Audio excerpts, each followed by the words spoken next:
There is a known problem with certain Cutler-Hammer double 15-amp branch circuit breakers. Specifically, model numbers CH1515DF and CH1515DFB are known to sometimes fail to trip properly or may trip prematurely. This can cause receptacles to lose power. Common symptoms include the inspector tripping receptacles, which then causes the breaker to reset. The breaker reset button may become stuck in the yellow or tripped position. The cause of this problem is believed to be related to a manufacturing defect in the breaker's internal mechanism. The first and foremost solution is to contact Cutler-Hammer. You should report the issue and request a replacement breaker. Cutler-Hammer has issued a recall for the affected breakers and will replace them free of charge. If Cutler-Hammer is unable to provide a replacement breaker promptly, you may consider using a different brand or model of breaker. Here are a few arc fault breakers that have a good reputation for reliability. 1. Siemens QAF1515, which is a type of arc fault breaker with additional protection against parallel arcing faults. 2. Eaton AFC-F15, which is a combination arc fault and ground fault circuit interrupter, or GFCI, in a single device. 3. Pass and Seymour AFC-F15, which is a compact arc fault breaker with a slim profile for crowded electrical panels. And 4. Leviton AFC25, which is a heavy-duty arc fault breaker designed for high-power applications. If you decide to use a different brand or model of breaker, keep in mind that Cutler-Hammer may void the warranty on the original breaker if you use a different brand. It's best to contact Cutler-Hammer directly to inquire about their warranty policy in this situation. According to the 2008 National Electrical Code, or NEC, arc fault circuit interrupter protection is required for all 120-volt single-phase 15 and 20 amp branch circuits supplying outlets installed in dwelling units. These requirements are found in section 210.12 of the NEC. An arc fault circuit interrupter, or FSI, is a device intended to protect a branch circuit from dangerous electrical arcs. Arcing faults can occur when damaged or deteriorated wiring creates an unintended path for electrical current. These arcs can generate intense heat and are a leading cause of electrical fires. There are two primary types of FSIs: branch/feeder FSIs and outlet branch circuit FSIs. Branch/feeder FSIs are typically installed in the panel board and provide protection for the entire branch circuit. Outlet branch circuit FSIs are installed at the first outlet on the branch circuit and provide protection for the remainder of the circuit downstream. FSIs are designed to detect the unique characteristics of arcing faults, such as the high frequency noise and irregular current flow. When an arcing fault is detected, the FSI quickly interrupts the circuit, preventing the arc from escalating into a fire hazard. The NEC requires FSIs to be readily accessible. This means that they must be located in a place where they can be easily reached and reset. FSIs are an important safety device that can help to protect homes and families from electrical fires. It is important to install and maintain FSIs in accordance with the NEC and manufacturer's instructions. Troubleshooting FSI trips can sometimes be challenging. Common causes of nuisance tripping include shared neutrals, loose connections, and faulty appliances. Before replacing an FSI, it is important to thoroughly inspect the branch circuit for any potential problems. Cutler-Hammer is a well-known manufacturer of electrical equipment, including circuit breakers. Their circuit breakers are widely used in residential, commercial, and industrial applications. Cutler-Hammer offers a variety of circuit breakers, including standard thermal-magnetic breakers, arc fault circuit interrupters, or FSIs, and ground fault circuit interrupters, or GFCIs. Cutler-Hammer circuit breakers are known for their reliability and performance. However, like all electrical devices, they can sometimes fail. When a circuit breaker fails, it is important to replace it with a new one that is properly rated for the circuit. Cutler-Hammer also offers a line of surge protective devices, or SPDs, to protect electrical equipment from voltage surges. These devices are designed to divert excess voltage away from sensitive electronics, preventing damage. According to the NEC, surge protection may be required in certain applications, such as dwelling units and critical facilities. The specific requirements for surge protection can be found in Article 230.67 of the NEC. Electrical codes and standards, such as the NEC, are developed to ensure the safe installation and operation of electrical systems. These codes are updated regularly to reflect new technologies and best practices. It is important for electricians and other electrical professionals to stay up to date on the latest codes and standards to ensure that their work is safe and compliant. In addition to FCIs, ground fault circuit interrupters, or GFCIs, are another important safety device used in electrical systems. GFCIs are designed to protect people from electrical shock. They work by detecting small imbalances in the current flowing through a circuit. If an imbalance is detected, the GFCI quickly interrupts the circuit, preventing a potentially fatal shock. GFCIs are required in areas where there is a high risk of electrical shock, such as bathrooms, kitchens, and outdoor locations. The specific requirements for GFCIs can be found in Article 210.8 of the NEC. When working with electrical systems, it is important to always follow safe work practices. This includes wearing appropriate personal protective equipment, or PPE, such as gloves and safety glasses. It is also important to de-energize circuits before working on them. This can be done by turning off the circuit breaker or removing the fuse. Before working on any electrical equipment, it is important to verify that the circuit is de-energized using a voltage tester. Electrical safety is a critical concern, and it is important to take all necessary precautions to prevent electrical accident. Understanding the function and proper application of devices like FCIs and GFCIs is essential for ensuring electrical safety. In the context of residential wiring, branch circuits typically supply power to lighting receptacles and appliances. The NEC specifies the allowable ampacity of conductors used in branch circuits. For example, a 15-amp branch circuit typically uses 14 American wire gauge copper conductors, while a 20-amp branch circuit typically uses 12 American wire gauge copper conductors. The ampacity of a conductor is the maximum amount of current that it can safely carry without overheating. The NEC provides tables that list the ampacity of various conductors based on their size, material, and insulation type. These tables can be found in Article 310 of the NEC. When selecting conductors for a branch circuit, it is important to choose conductors that are properly sized for the load that they will be carrying.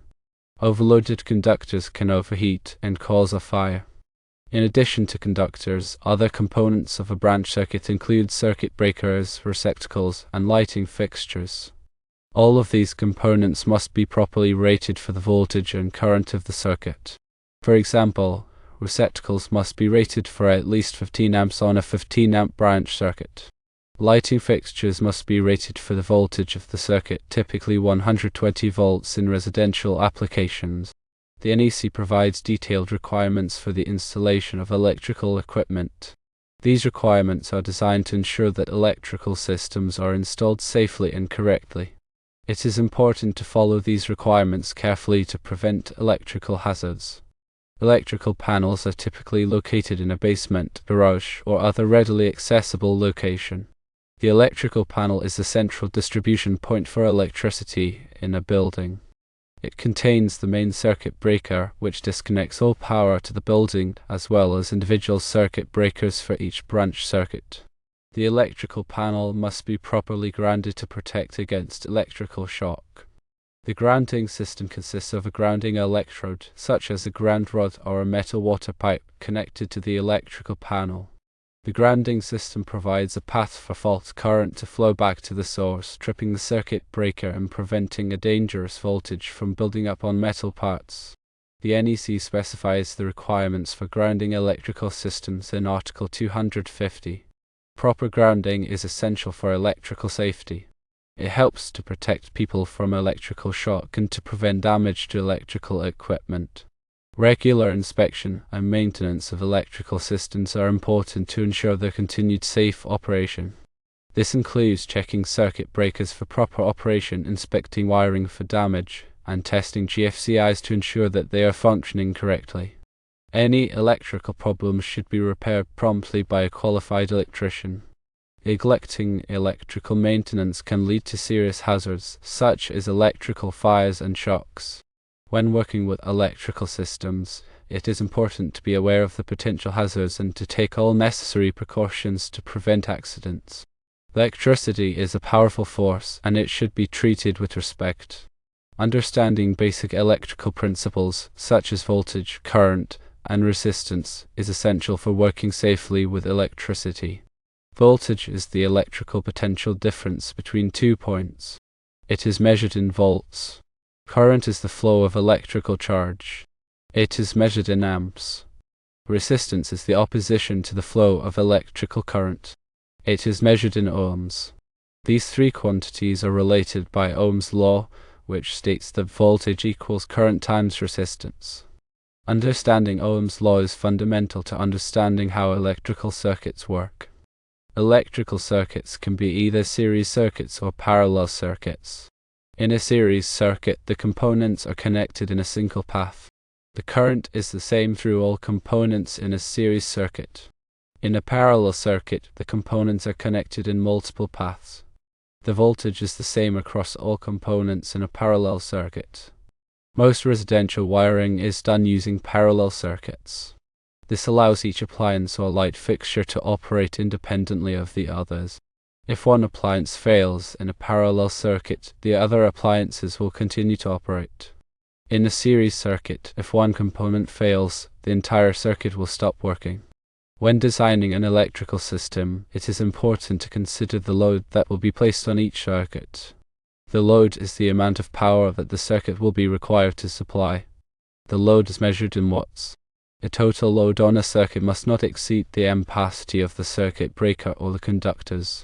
Overloading a circuit can cause the circuit breaker to trip or the conductors to overheat. Electrical wiring is typically installed in conduit or cable. Conduit is a rigid metal or plastic tube that protects the wires from damage. Cable is a flexible assembly of wires that is typically used for residential wiring. The NEC specifies the types of wiring methods that are allowed for different applications. The choice of wiring method depends on the type of building, the environment, and the type of electrical equipment being installed. Electrical boxes are used to enclose electrical connections. Electrical boxes must be properly grounded and must be large enough to accommodate the wires and devices being installed. The NEC specifies the requirements for electrical boxes in Article 314. Proper wiring practices are essential for electrical safety. This includes making sure that all connections are tight and secure, and that all wires are properly insulated. Loose connections can cause arcing and overheating, which can lead to fires. Damaged insulation can expose live wires, which can cause electrical shock. When working with electrical systems, it is important to follow all applicable codes and standards. This includes the NEC as well as any local codes or regulations. Following these codes and standards will help to ensure that the electrical system is installed safely and correctly. Regular electrical inspections can help to identify potential problems before they become serious hazards. Electrical inspections are typically performed by qualified electrical inspectors. The inspector will check the electrical system for compliance with applicable codes and standards. They will also look for any signs of damage or deterioration. If any problems are found, the inspector will recommend that they be repaired by a qualified electrician. Maintaining a safe electrical system is an ongoing process. It requires regular inspection, maintenance, and repair. By following these steps, you can help to protect your home and family from electrical hazards. When selecting an electrician, it is important to choose a qualified and licensed professional. A qualified electrician will have the knowledge and experience to perform electrical work safely and correctly. They will also be familiar with applicable codes and standards. You can verify an electrician's license by contacting your local licensing board. It is also a good idea to get multiple bids from different electricians before hiring someone. This will help you to ensure that you are getting a fair price for the work. Before hiring an electrician, be sure to ask for references. Contact the references and ask about their experience with the electrician. This can help you to get a sense of the electrician's quality of work and their professionalism. When discussing the project with the electrician, be sure to clearly explain your needs and expectations.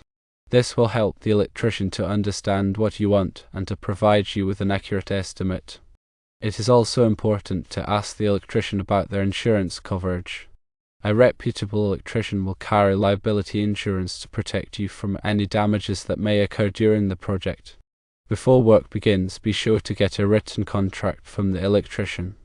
The contract should include a detailed description of the work to be performed, the materials to be used, and the price of the project. The contract should also include a payment schedule and a warranty.